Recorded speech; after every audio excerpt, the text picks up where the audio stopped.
Welcome to Pure Advocates, the #1 podcast in the Northwest. And today I got my co-host, Paycheck. Paycheck, you know what's up, man? We back at it. And, like a crack addict. Whatever you want to call it. But I know y'all seen that fight 3 weeks ago, man. You know what I mean? The young Somali champion, head kicking the other guy, knocking him out. What was it, 18 seconds? Yes, sir. He's here, man. Let's get to You it. know what I mean? Ahmedshafii, what's up, brother? Talk to us, man. Nothing much, bro. What's How you happening? living? Good, man. Welcome to Seattle, I guess. Seattle's been nice to me. That's what's up, bro. You came a long way, man. Yeah, man. Pennsylvania. It was a 8-hour trip. That's not in Philly, right? Nope, not in Philly. No, Okay. Mechanicsburg, PA. Okay. Okay. It's an hour 30 from Philly, but I'm glad to be here, man. The trip was worth it. Mashallah, mashallah. That's what's up, bro. Yeah. Man, man. Talk about that fight, bro. Yeah. You know, obviously you went viral. That was Yeah. crazy, bro. The fight was crazy, man. It was 3 weeks ago. I trained really hard for that fight, about 3-month camp for that one. It was an MMA fight in Virginia, and it lasted 18 seconds. Obviously, a lot of people have seen the video, Wow. but it ended with a head kick, Right. and that's all she wrote, basically. I had to walk off. I didn't follow up, but it was a good day for me and my team from PA, and it was a good day for my family, too. My whole family showed up, and it was an amazing experience, man.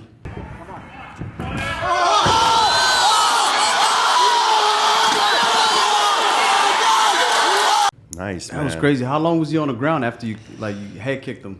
Man, it's hard to tell in the moment, but I think it was like 2 minutes. The doctors Did rushed he get in. up with it? Like had to? Yeah, drop some water on him or he got up. The doctor rushed in. When he got up, he still wasn't there because it takes a while for you to come all the way back. Right. His fists were still He was clenched. somewhere in heaven, huh? Oh man! But when he woke up, Stars is all around him. He had birds around his head. but when he got up, his fist was still clenched, and looking at me he was not all there. You know, you can tell when the eyes are still recovering, and Right. I just made the crowd calm down when the knockout happened. They were trying to cheer on. It was his hometown, actually. A lot of people didn't know that. Oh, wow. So I had to be a little more respectful. Damn, that was a away game for you. Yeah, it was a away game, which is usually where is. For was me. it at? It was in Winchester, Virginia. It was Okay. about a 2-hour drive for me to get to the fight, but it's nothing like my first MMA fight back in May. I had to travel to South Carolina, which was about 10+ hours of driving. Wow. So how often are you doing that as far as driving to near fights and stuff? So I've had 4 fights this year, and I've started competing this year, actually. I started training 4 years ago, almost, in MMA, but I got to a level now where my coaches let me compete and, try to get some fights going. I started with a kickboxing fight in New York, and I won the fight dominantly for all 3 rounds. It was 2-minute rounds, but right after that, I went into MMA. I felt my jiu-jitsu and wrestling was there, and MMA is just basically kickboxing with all the grappling and all the exchanges on the ground too. Mixed martial arts. For those of you who don't know, Exactly. it's mixed martial arts. Exactly. And that's one of my goals, is to educate people on MMA and mixed martial arts. But then I took an MMA fight in May during the pandemic. It was a good experience. Nice. That fight ended in a draw, a really tough draw for me. I thought I did enough to win the fight. I hurt the guy really badly in round 2. And this is all up on my social media. It's nothing new that I'm saying. Right, a lot of my supporters know this. But then we went right back into kickboxing. We felt we just needed to get one more experience. So I just stepped right back in 2 weeks out for a 125 title fight in K1 kickboxing in New York. The guy was 5-0. He was a small guy, but he's beaten almost 35ers, and he's moved up in weight a lot. But that fight only lasted a minute. That was my first introduction to KOs, basically. Wow. It was my first KO. I've dropped How many guys. knockouts you had? I have 2 KOs out of 4 fights now. So it's a good 50% record of KOs. Wow. One in MMA and one in kickboxing. But that one won me the belt. It lasted about a minute. So which one do you prefer, MMA or kickboxing? I prefer MMA. It's more, I feel it's more pure, pure combat, unarmed combat. Kickboxing, there's your weapons aren't all there. Muay Thai has elbows, but for the kickboxing I was doing, didn't have elbows. It didn't have a lot of stuff, especially at the amateur level. Yeah. And I like to test myself against wrestlers. That's the kryptonite of a striker. Right. So it's like this last guy I fought. He was which was my 4th fight. Right. He was a wrestler in high school all 4 years, and he was going to college to wrestle too. So they took this fight thinking he was making his debut, but I already had 3 fights, 1 MMA, 2 kickboxing, and I was a champ in kickboxing. But they took this fight thinking, hey, we'll pressure him a little bit, overhand, and shoot a takedown. And obviously it wasn't the case. There's a lot of tactics that go into this game that a lot of people aren't, knowing of. Can you give us like a little background story about yourself? Yeah. Because you're 19 years, or you're 20 right now. Yeah. You're 20. Yep. And you said you've been training 4 years before you start combat. Yep. So how did you gain the discipline, and like how did you know you wanted to become an MMA fighter? Because that's like, you don't really see a 16-year-old like, hey, I want to train 4 years. 16-year-old Somali that wants to train 4 years and jump into MMA fighting and combat. That's very rare. Like, how did that happen, bro? Yeah. What goes in your mind when you're like, you know what, I want to knock people out? So it's funny, man. I was always a soccer player growing up, which is like the big sport for Somalis and everyone around this world, Yeah. Because in person, you kind of look like a soccer player. Like, you don't look like a fighter. But I'm not the most intimidating looking guy. But it's usually, that's usually like the scarier guys, the guys that don't look scary, Right. And the real thing. Yeah, you got an advantage. Exactly. Mm-hmm. So I was a soccer player all my life. I played soccer through middle school, high school, and I actually played club in college my first year. Mm-hmm. But I watched MMA growing up. Maybe like 8 years ago now. I've been a fan for a while. And this is before, like, obviously it became a mainstream sport. It was pretty big back then, but nothing like it is now. Right. I was a really big fan of a lot of fighters, St. Pierre, McGregor, Silva. Do you remember your first fight? I remember my first title, like the first big fight I watched. Okay. It was McGregor and Aldo. It was built up as one of the biggest fights. I was going to say your last fight reminded me of that McGregor and Aldo fight. Yeah, literally, what that was like 13 seconds too, right? Yep, McGregor was 13. His was 18. Yours was 18? Yeah, McGregor beat me by a little bit. McGregor beat you by like 4 seconds. Yep. Because you normally, if you watch UFC, that is rare. Yeah. Especially in mixed martial arts. It's very rare to have somebody get knocked out in the first, like, you know what I'm saying? So 15 seconds or 20 seconds in a fight. Exactly, especially at amateur level. It looked stocky. Very stocky. It looked tough, like a pit bull. Yeah. So that's a big misconception. That's a big misconception when they see like someone big or stocky and short. They're like, oh, he has a big head. It's going to be hard to KO him. But it's like, man, I take these fights knowing I've watched the sport for 7 years. I've seen a lot of big guys drop. Exactly. And they say the bigger they are, the harder they fall. And it's the truth, So I caught this guy flush on the chin. But basically, I was watching for a while, and McGregor and Aldo was the first big one. And man, like, McGregor's a showman, I love that guy. I know a lot of people don't like him, but I feel they weren't watching it when he was on the rise, when he was on the come up, when he was beating everyone, the world beater. They watched him on his decline a little bit when Habib got him, and he started getting a little crazy with his alcohol and everything. Right. But St. Pierre, McGregor, Anderson Silva, Robbie Lawler. I was watching that era of MMA, which is like a good era, I thought. That was a very good era. Exactly. So I got really motivated watching them, and I would be at home and I would go to my room and I'd shadow box because I didn't have a gym to go to in the area that I didn't know. So I would shadow box. I would watch clips of jiu-jitsu. I would just try stuff at home, knowing that maybe one day I'll get to train. I didn't really think like I would be a fighter. That's the funny thing. I was just focused on soccer and school and everything else.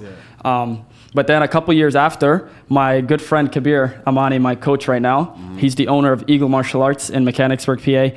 He opened up a school in Mechanicsburg, the town I live in. Oh, wow. He's a black belt in Taekwondo and Tung Sudo and a great mixed martial artist, all around great guy. He's Afghan, and ever since he opened it, I walked into the gym and I was like, let me take a kickboxing class, And I went to the mosque with him when I was younger and everything. But he loved me and I loved him, man. So I worked hard and I got to a level where I'm instructing the kids now at the gym. I'm one of the instructors, so it's pretty cool. So as a fighter, I know everyone's taking losses. You know what I mean? At different times in their career. Definitely. So tell us about a time where you lost your first fight. Like, what was that feeling like? You know what I mean? Yeah. So I started competing this year, and my record is 3 wins and 1 draw, basically out of 4 fights. So I haven't lost in the amateurs yet. But I definitely had my fair. Like as a child, in your childhood days. Yeah, exactly. I definitely had my fair share of losses, man.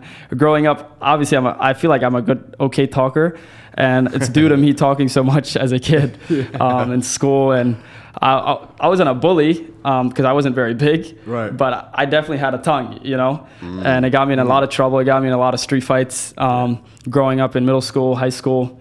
But there, dude, I got my ass beat plenty of times, you know. But you know what? I learned from it, and it's a big thing that's prominent in the community of Somalis, where the kids will get into fights, you know, and they won't know how to react, how to respond when they do get their ass beat, and it's kind of sad, you know.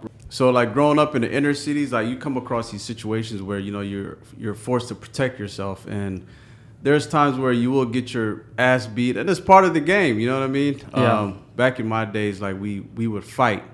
We would fight no matter what, and I feel like in this generation, it's like they don't really like fight, bro. Yeah, they You know don't what I scrap mean? anymore. Yeah, bro. Like you see a lot of situations that could easily lead to a conversation, or like even a head up with someone. Yep. You see a gun being drawn like before all those steps. And it's kind of like, you know, why do you need a gun for a fight? No, you know what I mean? Like, you're spot on, man. And a lot of people will say like, oh, he's an old timer, oh, this, that, you know, like when the kids think about it. And I'm a kid too, you know, but I feel like I have a totally different outlook, which a lot of MMA guys do, on violence, you know.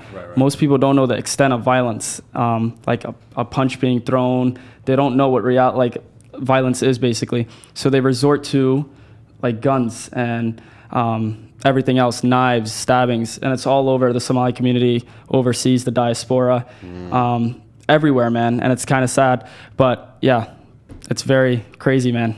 So what do you think, like, for the young generation of guys that, you know, come across conflicts, you know what I mean, and the first thing that they want to do is pull a gun out instead of having a conversation, or even like getting in the box and, you know what I mean, throwing hands, like, you know, skipping all those steps and just jumping straight into a gun and trying to kill somebody. Like, what do you think about that? Yeah, I would say... what's your thoughts on it? Especially in inner cities, right? Especially in those high-volume Somali areas, Minnesota, Ohio, Seattle, Toronto.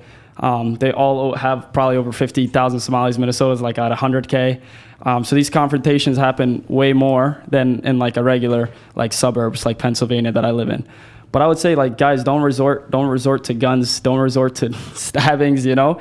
It's not the right thing to do, and it's weak, man. It's just very weak. It's not manly, it's not masculine. There's nothing cool about it. I just feel like you're adapting a culture that's not your own. You're Somali, man. Somalis fucking fight, you know. And it's like I love this culture of, like, you know, being inner city, but you have to know the extent to stop it at, you know. Right. I just feel like you got to educate yourself on violence, defending yourself, how to stop it, how to limit it. But yeah, that's what I would say to the Somali people, Somali boys especially. Guys, don't go around carrying guns. Don't go around carrying knives and looking for trouble. You know, it's just very sad. Right. That's for the UK cats too. They be carrying knives like crazy, you know. Yeah, the UK boys don't have guns. They don't have guns, bro. They'll stab you, and that's a slow death. To be honest. Yeah. But it's crazy.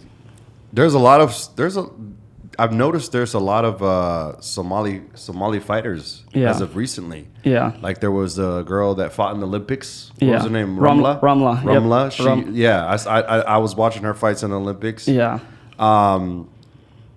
Talk about that. Talk about like the Somalis coming up right now. Yeah, I showed you a post earlier about a lot of the Somali fighters. I posted maybe like 2 months ago. There's a good amount in the UK. The guys, especially Ramla, is the most prominent, I would say, because she's a pro boxer and she's a woman. Right. It's awesome that she's Somali. She represents her country. Right. And I love everything about the UK fighters, especially. And there's like a lot from Netherlands, the Dutch area. Right. Scandinavia has a lot of fighters. But Somalia, man, we're known for being tall, lengthy bastards that can fight, man. I'm telling you. Come on now. Yeah, man. Yeah. Come on now. There's another homie that lives in the UK too. He's an MMA fighter. Yeah. Abu Bakr, you're talking about. Muhaddin. Mustafa. Mustafa's a good one from Liverpool. Mustafa's good friends, I believe, with Muhammad, so it's pretty cool. That's what's up. But Muhaddin Abu Bakr is I would say the most prominent. Right. This guy is fighting December 18th, actually, this month. I'm trying to get out there and see this fight, but I would say he's like the most well-known, and he's a very talented guy. He actually fights in the same division as I do. Okay. But he's a true flyweight. I don't think I'll be a true flyweight. I think I'll be a lot heavier very soon. Yeah. But he's gonna be in the UFC with me, definitely, near future. Man. And that's obviously the goal, right? Yep. Is to get into the UFC. Yeah, that's the ultimate goal, man. There's nothing higher in the sport. Right. And it's still a growing sport. They're always looking for new avenues, new regions to tap into. And Somalia does not have one yet, you know? Right. And we're trying to just get our name out there, trying to promote ourselves, you know? KO as many guys as we can. Right. And yeah, hopefully Dana will start calling. Come on now. Dana, how many start calling. Yes. You're watching. How many fights you got left until you go pro? So that's up to me and my coaches and everyone around me, my family, when they decide. But I feel I have like 3-4 more amateur bouts to go. My next fight is actually in February. The exact date won't be determined yet, but they're trying to find me an opponent. Huh? Why? Break it down. Why? Yeah, so they're trying to find me an opponent for the flyweight title, the promotion I just fought in that I got the 18-second KO in. They're having a hard time. I mentioned to Muhammad yesterday. They're having a very hard time finding me an opponent, and the promoter texted me the reasons. They're scared. They panic. The promoter you fighters duck in the fade. We gonna come for you guys, man. We coming. Yes, come on. They're Wherever not safe. You at, we coming. But basically, he's like, hey, your head kick's got a lot of people scared, and your social media as well. Your presence there, and a lot of the fighters, when they see the name, they look it up, especially right away on Instagram, YouTube, and they see all my other 4 fights, the 2 KOs. But it's hard finding a fight. But I believe one of them will step up. He's asked like 5 guys already, but one should hopefully step up. We'll have a title fight in Virginia in February, so it's going to be good. Nice, man. Did you have to ice your knee? I mean, like your foot after that kick? My foot, a little bit. I had to ice it a little bit. Nothing serious. I wish I landed with the shin. It sounded like a bitch slap, like times 10, bro. That was a pimp slap. Yeah, but yeah, man. If I landed with the shin on that kick, I don't know how long he would be out, because I landed with the foot, which is one of the weaker parts of your leg that you can hit someone with. Right. But yeah, if I landed with shin, I think he'd be out for a really long time, more than 2 minutes. Did he give you a call after the fight? You guys like text or something? So yeah, I paid respect to him in the post-fight interview with the announcer and everything. But backstage, like his coaches were there consoling him, and I just went up, with my coaches, said, good fight, thanks for accepting, But there's nothing more you can do. This is what we sign up for, man. Like, at the end of the day, it's a brutal, ruthless game, man. And you have to be ruthless in this game to survive, because if it's not you, if it's not them, it's you. What was going through your mind when you chose to be in this like ruthless game? Like, yeah, what goes in your head? Like, you know what I'm saying? It's definitely a game of death, but I've gotten almost desensitized to the game of death, Right. I watched it so much, I train it so much, that I actually don't mind getting hurt, getting all these, injuries, and taking the risk of stepping in there. Right. Master Jan, one of my really great coaches in New Jersey that I travel to, he always tells me, he's like, every time I go on a call with him, every 4 fights, because he doesn't travel with us, he's a lot older and he has a family, but he always gives me a call before I fight, and he says, hey, you know what, you have a lion heart, go out there, and I know the way you walk in there, you're just gonna fucking dominate, and Master Jan doesn't curse, but basically that's what he always tells me, right. And that's how I feel in there. I feel like I'm gonna be dominant. I feel like I'm always gonna win. There's no doubt in my head, Right. But that's the way you have to be, ruthless and cold. So like, before you enter the ring, yeah, do you get like butterflies and like, you know what I mean? So the worst part about it, I would say, after the weigh-in, like obviously the weight cut is very tough. Talk about the way you walked in was tough, though. I'm not gonna lie. Yeah, let's talk about the weight cut first. The way you walked in was gangster, bro. There's different aspects to like the nervous, the chills that you get. So the weigh-in is the tough part. You have to cut the weight to get down there. Mm-hmm. I weigh about 137 when I walk around, mm-hmm. which is not a lot for flyweight. I only cut like 12 pounds, mm-hmm. But even that affects you to some extent, Mm-hmm. So when you're done with the weigh-in, when you're done with the weight cut, you're just waiting for that weigh-in, that face-off, and a lot of the pressure just leaves you because you can drink some water, you can eat, you made the weight. I would say that part's a little tough. And then I would say right before the fight, when you're in the locker room, like I was the red corner, I was like, I guess I was the dominant side. Mm-hmm. That's what you would call it, the favorite. Mm-hmm. Obviously, there's no betting in amateurs, but that's what the promoter thought. I was like the favorite to win the fight. Okay. So I was the red corner. I walked out second. The guy it was his hometown. He had a lot of people there, and yeah, you just feel the pressure a little bit warming up. Your throat gets a little dry, But that's something that I learned in all 3 fights that I had prior, that, hey, you know what? You're going to feel a little nervous, but that's only the walkout. So when my song came on, Beef with Molly's, shout out Score Beezy. You don't want beef with the Mollies. Was that the intro? That was the intro? That was the intro, yeah. He followed me and reposted me. But when that, like, the beat just dropped, I just felt like, you know, I screamed in the video if you guys see it. But I walked out and I just felt like, you know what? It's his hometown. I don't care. He's a wrestler. He's just going to try to hug and hold on me and try to weigh on me. And I knew I have that shot in me. And I have a lot of shots in me. Knees, flying knees. I have a lot of front kicks, and I have some great punches too. Good boxing. Bro, you be kicking like a horse, bro. I don't know how you do that. That's my main thing. But I know I have a knockout shot in me. A lot of these amateurs don't have knockout shots, especially these wrestlers. I'm not worried about, you know, getting hit and like getting tagged or hurt or dropped. Like, I felt my first MMA fight, I've got tagged by that guy. But nothing crazy. I hurt him worse than he hurt me. But that's when you feel the energy, feel a little bit of nervousness. You get your Vaseline on your face. But when you step in, that second you step in, that's when you know what's what, you know? That's when you know, oh, he's in the same situation. Let's see who's man enough, you know, to get through this. It's man versus man at the end of the day. Exactly. And there was a lot of great tactics that me and my coaches were developing for that fight. Even in that 18 seconds, you can really see the tactics. Feigning was a good one. Like wabis, we call it in Somali. A lot of feints had to be thrown right away because he's trying to close the distance so fast. He's trying to just maybe throw one hard overhand, try to hurt me, and dive at my legs and get on the cage and start wrestling. Because he's a wrestler. Exactly. So all through training camp, we put each other in the worst situations possible, which is hips down. He's holding us down. And just working, stamina, huh? Exactly, working our way from the worst possible position that I can find myself in. So I felt confident right away. I'm like, I've been in the worst fucking trenches that you can think of in training camp against heavier guys, because this is a flyweight. He's a short guy. So right away, start feigning, get some of that distance, and the KO paid off. Would you consider yourself a kickboxer, or? I would consider myself a good stand-up guy. Stand-up. So like a great kickboxer, great punches, great cardio, obviously. Somali cardio, you guys know East Africa cardio, man. It's another level. But I would say, yeah, great guy from stand-up position, you know, long, rangy, dangerous, both sides. I'm righty and I'm a left kicker. So lead and backhand is really hard. But yeah, that's what I would say. That's what's up. We're not going to get into more details because we don't want to give any more secrets away. Yes, no more. I have some good submissions under my locker. That's what I was going to ask you. I don't want to talk about the ground game because one of these. I have to ask you off camera. Though, yeah, one of these fights, I'm going to have to show my jiu-jitsu and wrestling, but that's for another day. I don't want to show any of that yet. What's the worst trash talk your opponent has ever said to you, like right before a fight or during a fight? I haven't had trash talk, but for my kickboxing title fight, the coaches for the other guy were just dickheads, basically.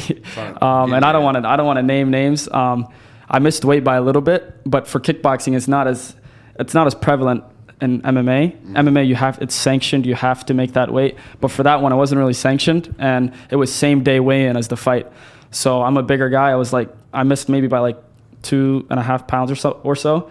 And his coaches came up to my coaches and my team, and they're like, and the promoter too, like, hey, did he make weight, this and that? And he's like, we're really about this. We'll fight. We don't care, this and that. I'm like, I'm really about it too. I just missed weight by 2 pounds. The guy actually weighed in underweight. And they like, when you do that, that's like, dude, you're not even a flyweight. Like, you're like less than a flyweight. It's your fault for not weighing in at least 125, you know? So I say he weighed in at 119. So he was a smaller guy, really ripped. But I had a good 7 pounds on him. Oh, wow. Yeah. And he was really fast. He's beaten 35ers before and almost a 45er, I believe. But he was 5-0. And his coaches are like, we're really about this. We're really about that. It was in New York, the Bronx. So it's like, you kind of expect it. But yeah, we saw what happened. We're really about it too. Oh, yeah. So what happened? KO, man. 1 minute, yeah. 1 minute? Yeah. Man. Overhand. I threw a flying knee and then an overhand. And his head bounced off the ground and it was over.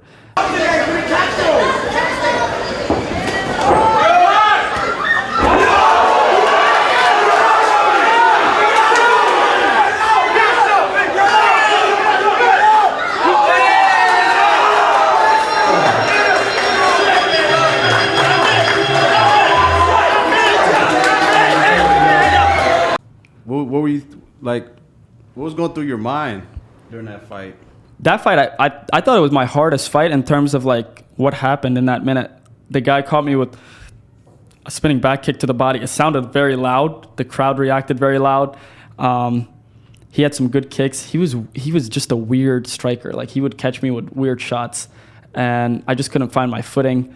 And this is, by the way, 2 weeks after I just fought an MMA fight, so I had to get back to the kickboxing side a little bit. But a minute in, I was just like, enough of this shit. Like, flying knee and just haymakers after, you know? And the shot caught him very hard right on the chin. So I threw a flying knee and an overhand, and he dropped very hard, and the ref right away just called it. Wow. And in kickboxing, you can't follow up, but he still was out of it when he got up. Damn. And I know kickboxing too. Like, it's about those. It's about those weights that you need. You know what I mean? No, definitely, man. There's different levels of weights. A lot of people don't know about that, but you know what I'm saying? I don't know what the pounds are, but you know what I'm saying? You're kicking those things, and like your shins are getting conditioned. Yep, they're getting conditioned. Sometimes you even might not fracture, but micro fracture. Micro fracture them. Yep. You know what I mean? No, definitely. It's just to make them stronger. Yeah. And a lot of people don't know. Like, you might just be walking around, but you don't know what that person's been kicking. Yeah, exactly. You know like, I might look skinny and soft, but man, I have some hard bones, you know? And I'm only 20, so it's going to get only harder and harder, you know? Where do you see yourself 5 years from now with this MMA career? So 5 years from now, I want to be a pro, man, and I want to be like on my way to like UFC level, you know? I want to be fighting PFL, Bellator, LFA, all the great leagues right under UFC, and just trying to chase that last great fight, great KO to get in the UFC. And that's my goal. 5 years from now, outside of MMA, I want to be still changing lives, you know, teaching kids martial arts, teaching kids a lot of stuff. Not in just my hometown. What was it? You mentioned earlier, like, you wanted to go back to Africa. And do some work out there. No, definitely, man. I've been trying to find a lot of NGOs back home just to help out and just raise awareness about everything that's going on there.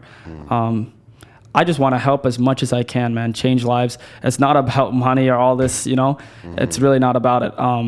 I love fighting, but there's so many other things that I can do with fighting that will help other people, you know, and I'll find them their dreams, you know, because I'm already doing like basically my dream, you know. I love what I do, but there's kids that don't have the resources, supplies to do what they want to do, you know, play football, play soccer, play everything that they want to do. Maybe be a singer, they don't have the instruments, you know, whatever it is, man. I just want to help the Somali community because I feel, obviously there's so much poverty in this world, but I feel Somalia is on the lower side of that poverty, and we got to raise awareness to it. Mashallah, mashallah. My question for you is, how did your parents feel when you told them like you're a UFC fighter? MMA, yeah. So MMA exactly. Fighter. So when I told my parents I want to fight in MMA, I fought in kickboxing first. So I actually didn't tell them about the kickboxing fight. I would travel to train and spar and stuff, but one day I was just like, Mom, I'm going to New York. I'm going to just do some regular sparring with some guys there. And I didn't tell her about that fight. But when she saw my first fight and she saw me win, she was like, why the hell didn't you tell us, you know? She's like, I'm glad you won, but like, you know, like a little bit of like, you know, smack and why'd you do this? And the next one I had to tell her, and the next one was MMA. So I told her about the MMA one. It was all the way in South Carolina.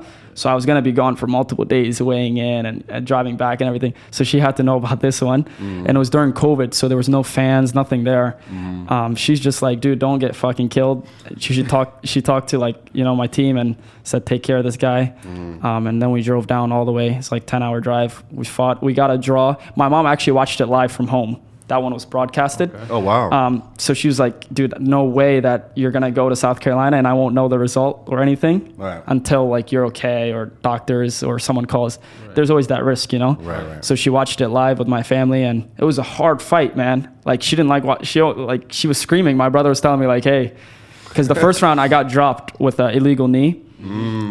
There was no knees to the head in that state. South Carolina, the sanctioning body has no knees to the head, but I got caught with one and I got dropped hard. And the ref didn't call it or anything, so the guy just went in, ground and pound, and I had to survive the last minute of the first round on my back, just getting some punches thrown at me. I survived it, and my cardio kicked in. He got a little tired because he was trying to take me out in the first round. That guy was more of a boxer style. And round 2, I hurt him really bad with a head kick. And round 3, so round 2, I won dominantly.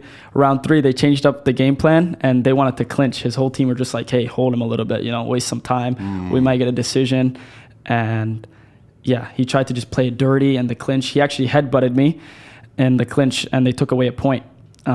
We were certain that we won the fight after that point was taken because we won round 2, and round 1 was close other than the knee that dropped me, which was illegal. And then round 3, he headbutted me, which took away a point. So we're like, and round 3 was like, he didn't do anything damage. He was just holding, Right. So we thought we did enough, but they gave it a draw. My mom was happy that I didn't get my ass fucking beat again, Right. like I did as a child. But she watched it live, and it was a good experience. We drove back, we just recovered, and that was it. And that was done. But yeah, my parents have trusted me ever since. Like after those 2 fights, I fought for the title. I got the knockout. That KO helped a little bit. She's like, damn, you knocked someone out now, And then she's like, now put on the helmet. Yeah, now she's like, go on. Cover you, protect your head. Yeah, now she's like, go on to MMA and get a knockout, And the MMA one, she was actually there. Mama's a G. That was the crazy one. My mom went to the MMA fight with my 2 brothers and my sister, my little sister too. They were all in the crowd. It's funny, right before the KO, you can hear from multiple angles my mom saying, "Let's go, Ahmed," and she doesn't even speak English. It's the funniest thing. Like she didn't say it she said it in English. The video you posted. Yeah. So you guys can hear it. If you play it, it says like, "Let's go, Ahmed," the one without the music, and that's actually my mom. And right before the KO, she says that, and I KO'd him right after. I feel like it's just a good moment for me and my mom. We took pictures after. The spirit from your mom kicked in. Exactly, man. It's time to go. Exactly, man. It was pretty awesome. Was your mom like, yo, you got it from me? Yes, man. There's a lot of fighters, Somali fighters that have warrior parents. Dude, we've been in a war zone for such a long time. Right.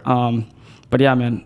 Even the average Somali brother, like, so much trauma runs in the families, that the parents have been through. So when my mom sees things like this, she's like, you know what? I'm proud of you. You went to the war zone. You went to the trenches. Right. Not realistically, not obviously, like, but she's talking about the way of like just the warrior mentality of walking in there, being gissy, being brave, and getting the job 100%. Done. It takes a lot of heart and guts, to get inside a ring and fight. Not only that, self-discipline. Really, like, no gloves. A lot of people don't understand. Like when you do mixed martial arts, you do Muay Thai, Taekwondo, Jiu-Jitsu. Yep. Like it's a lot of self-discipline. Yeah. Like you know what I'm saying? Like definitely. Like you played basketball. Like it's a lot of mental. Yeah. More than physical. Yep. Right. You know what I mean? That's what I would say. Yeah. Yeah. There's so much that goes into a camp. Like a fight camp is not just regular training. So we train full year as fighters, but once that fight gets like made, like, hey, the promoter texts you, this is the guy's name, this everything, sign the contract, do your blood work. You do the blood work for your HIV and AIDS and all that shit. And every time you fight? Every time you fight, yeah. You have to, because if you bleed, and the next contact and everything. Yeah. So just in case you go in for that bite like Tyson. Exactly, man. Which it can happen, But once all that gets done, and then the fight picture gets posted by the promoters, and it just gets you that feeling, like you feel a little pressure there, right? And then you start training, and all that pressure like leaves, confidence through training. So like that 3 months, we're going to the trenches, we're going to war, we're lifting extra, we're eating our supplements, we're taking care of our body. You're recovering while you're taking your massages. So those 3 months, train for 3 months before every fight. This one, yes. This one was an MMA one, and I needed an MMA win, man, because these amateurs, man, they, like striking wise, they can't compete with me. But we just trained a lot of wrestling, a lot of grappling, keeping them off of me, and we needed this win badly. So we did the camp really early. My training partner was actually fighting Ahmed, a Moroccan brother.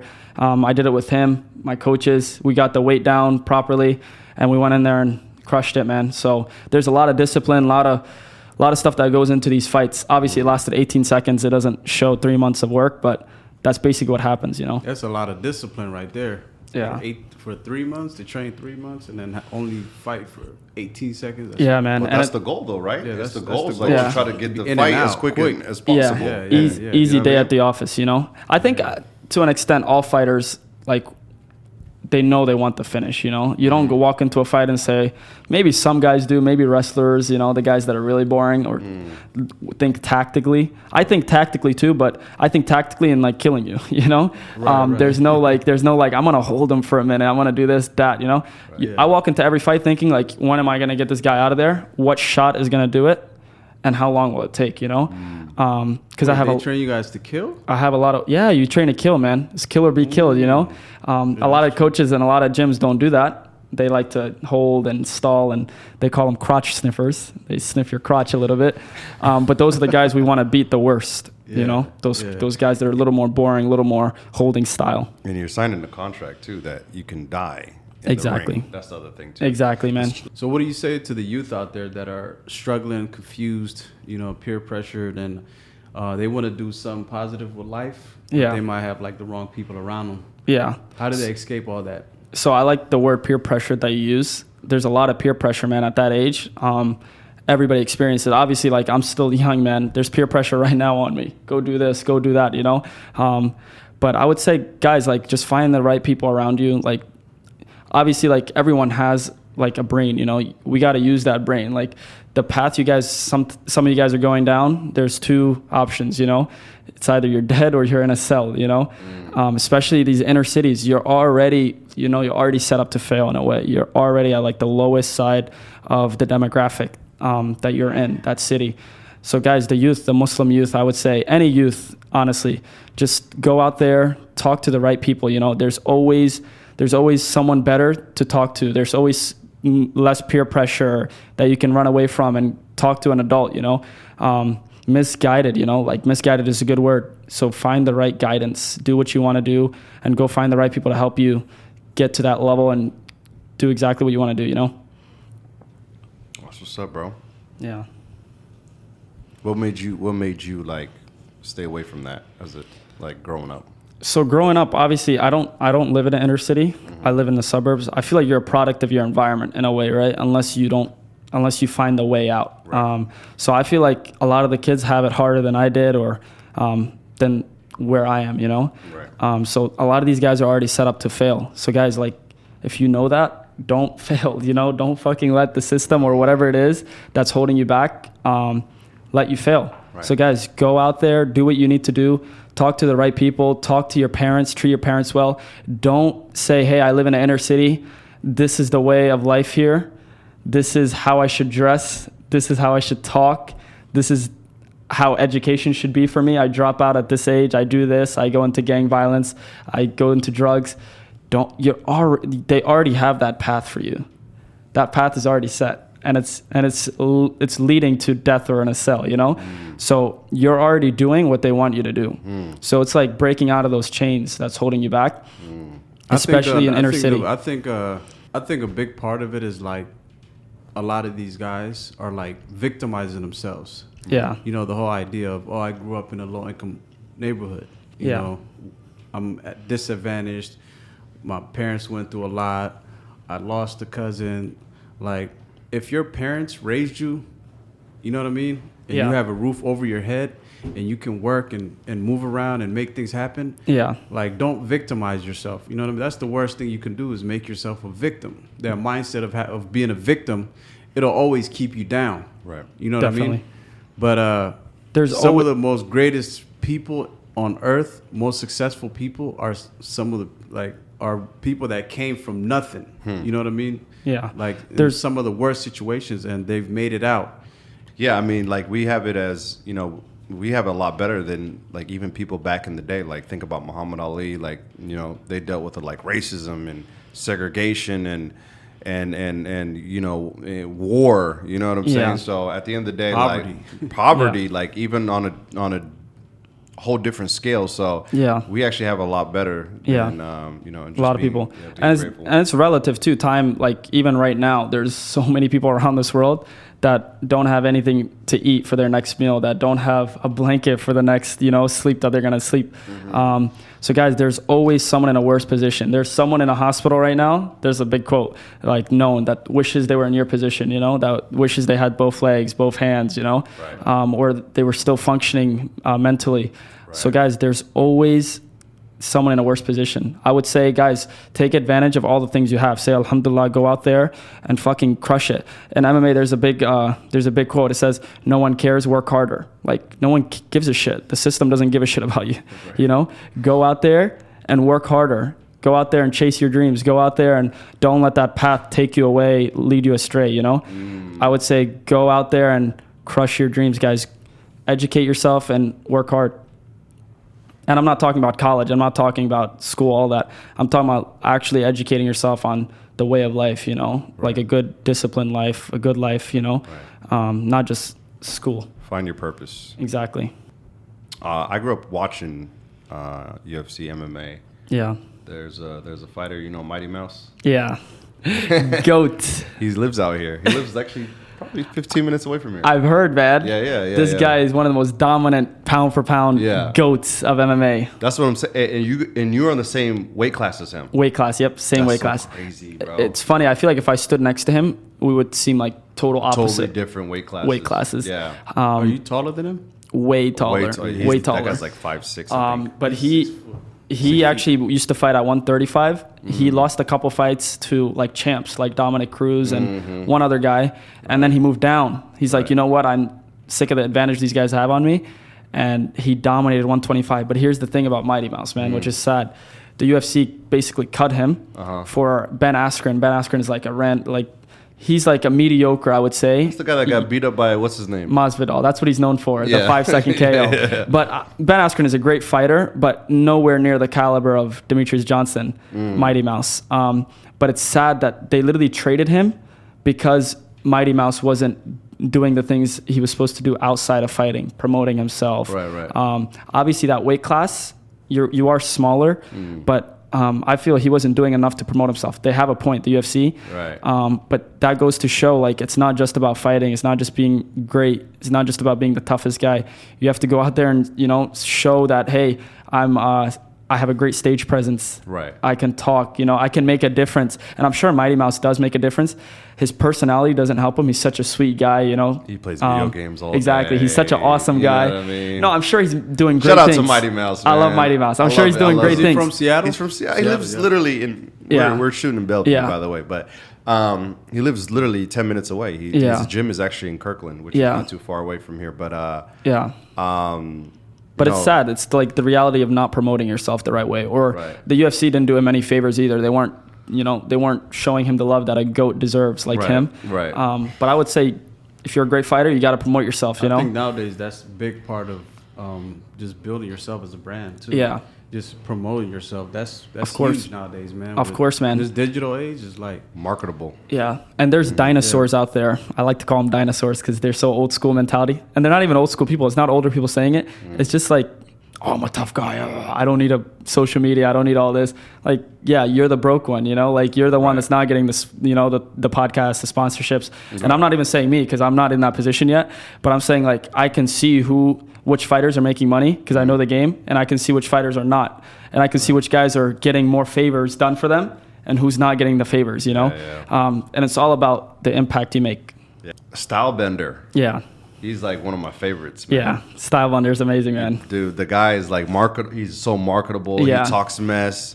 You know what I mean? That man knows how to promote himself, He knows how to promote himself. And he knows his niche too, you know? Yeah. It's that anime niche, that African niche, you know? Yeah, he knows his people and he promotes it well, and his style replicates it. His KOs. You kind of I'm not going to lie, because he's more of a kickboxer. Yeah. And you kind of remind me, your style reminds me of him. Is that something that you look up to a lot? Like of course. Him? That's a big compliment, and I've gotten it before from coaches and from supporters too. Yeah. That's such a big compliment because Style Bender is like the epitome of a guy who was a kickboxer, because he was a kickboxer. Champion too. Yeah, champion, world class, over like 80 fights or something. Yeah. He transitioned into MMA successfully. One of the only guys to do it outside of MMA and come in, you know.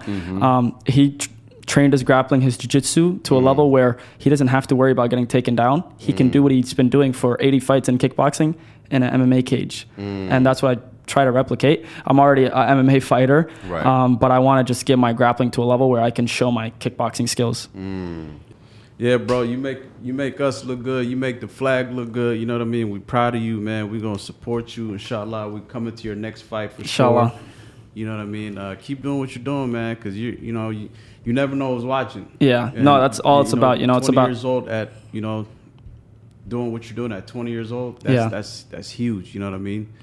And keep inspiring, man. And yeah, bro. No, I'm very proud of you, brother. Thank you, brother. What I mean, keep doing what you're doing.